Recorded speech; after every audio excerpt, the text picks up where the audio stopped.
think it is launching Christmas parties at the National Space Centre. When I started here, it's something that we never did. We never hosted any Christmas parties. And don't get me wrong, it took a couple of years to get it off the ground, and certainly a couple of years to get where we are now. But I'm extremely proud that it's become one of the leading party venues now in Leicester. So I guess in terms of achievements, one area that really sticks out to me is the welcome hall. So when I first started at the Space Centre, you had the Soyuz spacecraft, and as people walked into the building, obviously it's a big, impressive thing, and you got lots of wows and oohs and ahs. But during my time working here, we've made two significant changes to there that I was quite heavily involved in. So the whole area has been developed, but the Gemini tow test vehicle, which is on loan to us from the Smithsonian, I still remember getting the email from the Smithsonian and the various people involved saying that we had the chance to put this on display if we could take the loan.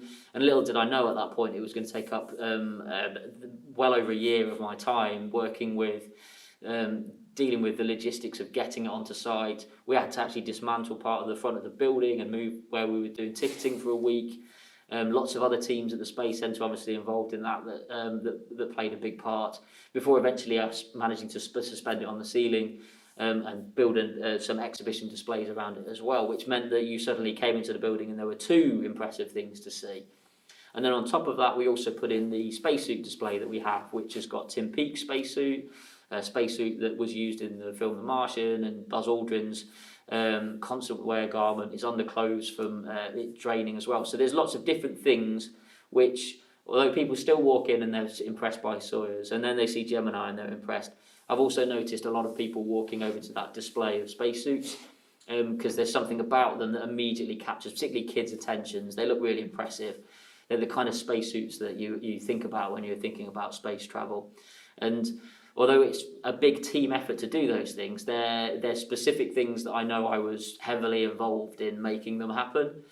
So I guess I'm always proud of things like that, and Britain's Space Race in the Tower as well, which is an exhibition where I was involved from start to finish to a greater degree, which it remains something that I'm probably most proud of in seeing my mark that I've put on the Space Centre. I think it would be exhibitions, and maybe the Space Race exhibition particularly, because it's something that gives me a lot of pleasure to research and to explore. But we wanted to do that timeline of the space race in a way that we hadn't seen done before. We were trying to think how to do that. So we ended up with this idea of setting it within the context of geopolitical sort of history on the top of the timeline, and then we called it a childhood timeline on the bottom, which were the sort of things that children at those points in history might have been interested, sort of toys they would have and the sort of things they'd be watching on TV and books they'd be reading. So setting it within that context, and then in the centre having this timeline of the space race going through that, it's really worked watching people up there. And we have a soundscape as well that's continually moving on subtly from one year to another, and the songs that we're playing and little clips from adverts and TV news announcements. And I've actually walked up there and caught people dancing to the music before, jiving to an old 50s song or something like that. And I think that for me is one of the things I'm most proud of, what we achieved with that exhibition. We've made many planetarium shows over the year, but one of my favourites was We Are Astronomers that we did back in 2009 to celebrate the International Year of Astronomy.